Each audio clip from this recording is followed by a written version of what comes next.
से सामना, the nation first पर मनोज मस्ताना के साथ। नमस्कार, मैं मनोज मस्ताना, आप मेरे YouTube मंच पर आपका बहुत बहुत स्वागत। दोस्तों, आज की सबसे बड़ी खबर यह है कि उत्तर प्रदेश में लड़ाई इतनी बढ़ गई है कि अब कहीं न कहीं योगी आदित्यनाथ की मुश्किलें बढ़ा रही है। अब जी हाँ दोस्तों, लड़ाई उत्तर प्रदेश में योगी आदित्यनाथ वर्सेस अखिलेश यादव ना होकर के जोगी वर्सेस शंकराचार्य हो गया है। मतलब जगत गुरु शंकराचार्य स्वामी अभिमुक्तेश्वरानंद वर्सेस योगी आदित्यनाथ हो गया है। दरअसल ये मामला पूरा क्या है, पूरा मामला हम आपको आगे बताएं उससे पहले आप सबसे गुजारिश है दोस्तों कि अगर आप चैनल पर नए हैं तो चैनल को सब्सक्राइब कर लीजिए, बेल आइकन प्रेस कर लीजिए। वीडियो अगर अच्छी लगे तो लाइक, शेयर और कमेंट जरूर करिए।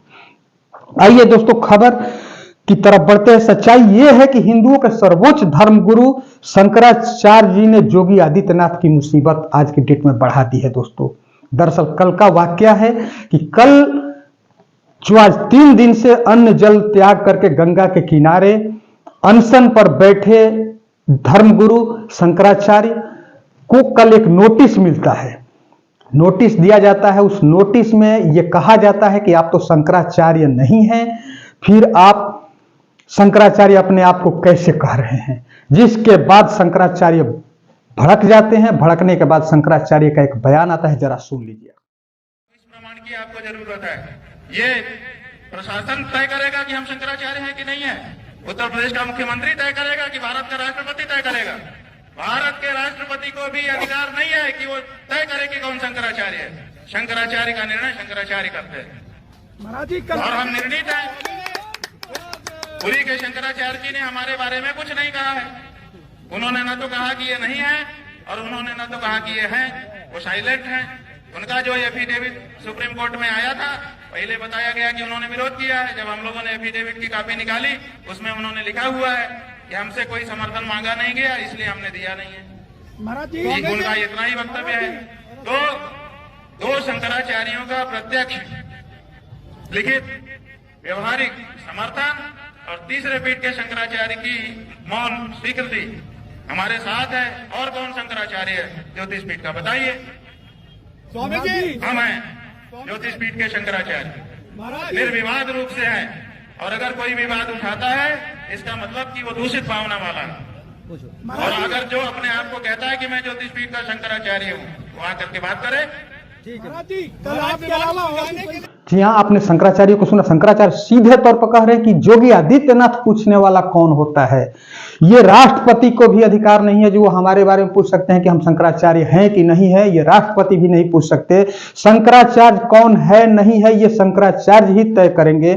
और ये बात कल धर्मगुरु शंकराचार्य ने कहा, अभिमुक्तेश्वरानंद जी ने कहा। अभिमुक्तेश्वरानंद जी दरअसल उनको शाही स्नान उस दिन करने के लिए जोगी की पुलिस ने रोका था, जिसके बाद से वो अनशन पर बैठ गए थे। उन्होंने बहुत गंभीर आरोप भी लगाए थे, मारपीट भी हुआ था।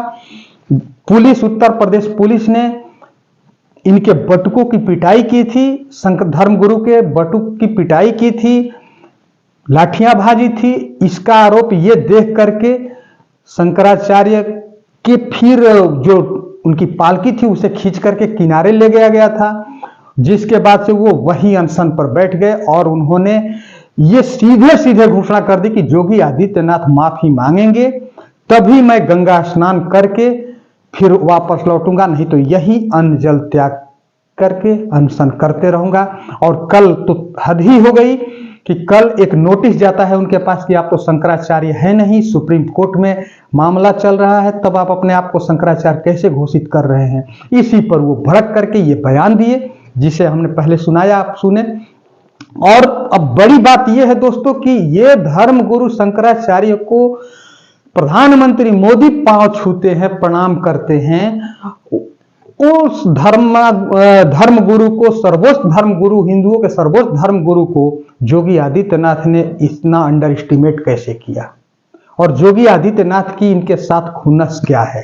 दरअसल मामला 2025 का है, जब पिछले साल इसी वक्त जब महाकुंभ चल रहा था, उस महाकुंभ में भगदड़ में मरे लोगों की और वहां की अव्यवस्था पर धर्मगुरु अनशन उस समय भी किए थे और उन्होंने योगी आदित्यनाथ के खिलाफ मोर्चा खोला था, जिसकी खुनस कहीं ना कहीं योगी आदित्यनाथ अपने अंदर समेटे हुए हैं और उसी का लोग कह रहे हैं कि बदले की तहत इस तरह की कार्रवाई उनके साथ की गई उस दिन शाही स्नान के दरमियान, जो उन्हें नहीं करने दिया गया।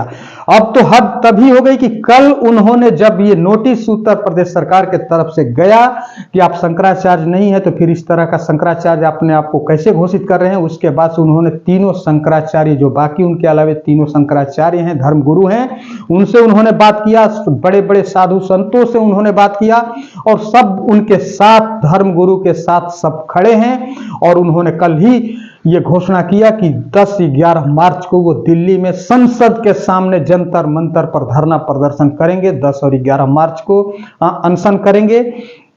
अब इसमें योगी आदित्यनाथ को जब 1.25 साल बाद आगे चुनाव लड़ना है तो उनकी मुश्किलें और ज्यादा बढ़ रही है, क्योंकि पूरा संत समाज एक तरफ से धर्मगुरु के साथ खड़ी है, केवल बीजेपी की आईटी सेल और ट्रोल आर्मी जो है वो धर्मगुरु के खिलाफ, भले 1.5 रुपया की पर्ची वाले जो हैं वो उनके खिलाफ बोल रहे हैं, बाकी पूरा संत समाज धर्मगुरु के साथ खड़ा हो गया है। यहां तक हद तो तब हो गई कि जब धर्मगुरु ने यह कहा कि योगी आदित्यनाथ न संत हैं, न कहीं के मठाधीश हैं, न साधु हैं, वो सिर्फ एक राजनेता है और उत्तर प्रदेश के मुख्यमंत्री है। और मुख्यमंत्री की औकात कहां है कि वो हमसे पूछे कि हम शंकराचार्य है कि नहीं है, वो कौन होता है तय करने वाले। इस तरह का हमला कल धर्मगुरु ने किया, अभी मुक्तेश्वरानंद जी ने किया, जिसके बाद से विपक्ष को एक मुद्दा मिल गया है। अखिलेश यादव तो पहले से उनको फोन करके धर्मगुरु के साथ थे, कांग्रेस लगातार इस मुद्दे पर धर्मगुरु के साथ खड़ी हो गई है।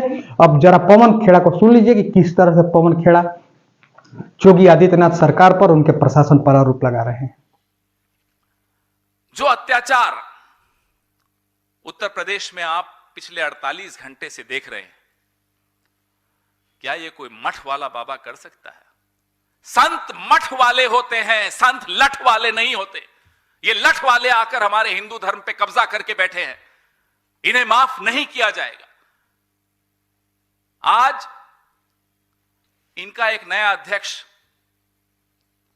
बिना चुनाव के चुना जा रहा है, बिना किसी ज्ञानेश कुमार के, बिना किसी वोटर लिस्ट के, बिना किसी भी प्रक्रिया के चुना जा रहा है।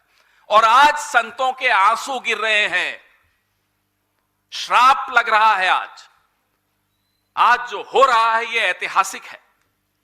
इसलिए कल भी हमने इस मुद्दे पर प्रेस वार्ता की और आज भी मजबूर होकर हम इस मुद्दे पर प्रेस वार्ता कर रहे हैं, क्योंकि ये हमसे नहीं देखा जाता। अभी पवन खेड़ा को आप सुने, पवन खेड़ा भी योगी आदित्यनाथ के खिलाफ मोर्चा खोल रखे हैं। अब बेहतर यही होगा कि योगी आदित्यनाथ इस मामले को और ज्यादा तूल न देकर के सीधे सीधे धर्मगुरु से माफी मांग ले, और माफी मांग लेंगे तो कहीं ना कहीं यह मामला शांत हो सकता है। और मामला शांत हो जाएगा तो कहीं ना कहीं उनको आगे 1.25 साल बाद जो चुनाव लड़ना है तो उसमें उनको कुछ हो सकता है कि रिलीफ मिल जाए। लेकिन ऐसी हालत रही तो योगी आदित्यनाथ आगे जीतना तो बहुत दूर की बात है, शायद वो गोरखपुर से भी न जीत पाए, क्योंकि कहीं ना कहीं धर्मगुरु के साथ सब खड़े हैं, पूरा साधु संत समाज खड़ा है।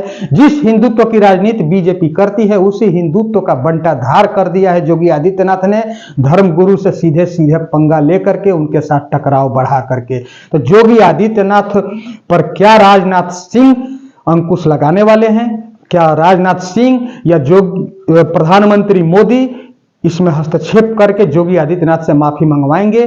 क्योंकि जिस पूर्वांचल से राजनाथ सिंह आते हैं, जिस पूर्वांचल से योगी आदित्यनाथ जहां से जीतते हैं, उसी पूर्वांचल से ये हिंदुओं के सर्वोच्च धर्मगुरु अभी मुक्तेश्वरानंद जी भी आते हैं। इसलिए वो राजनीति भली भांत समझते हैं और यहाँ पर कहीं न कहीं आन बान शान की लड़ाई हो गई है। सीधे सीधे धर्मगुरु वर्सेस मुख्यमंत्री हो गया है। और ऐसे में पूरे धर्म के, हिंदू धर्म के साधु संत समाज, बड़े लेवल के जो भी संत हैं वो सब धर्मगुरु के साथ खड़े हैं। और ऐसे में योगी कहीं ना कहीं अलग थलग पड़ रहे हैं। भारतीय जनता पार्टी के तरफ से कोई बयान नहीं दिया जा रहा है, प्रधानमंत्री मोदी चुप्पी साधे हुए हैं, राजनाथ सिंह कुछ बोल नहीं रहे हैं, अमित शाह भी चुप्पी साध रखे हैं। ऐसे में योगी आदित्यनाथ अकेले कितना मुकाबला कर पाएंगे? क्या योगी आदित्यनाथ के लिए बेहतर यही होगा कि योगी आदित्यनाथ माफी मांग ले? तो आप सबको क्या लगता है, क्या योगी आदित्यनाथ इस पर माफी मांगेंगे? और मांगेंगे तो उनके लिए फायदे का चीज होगा या घाटे का।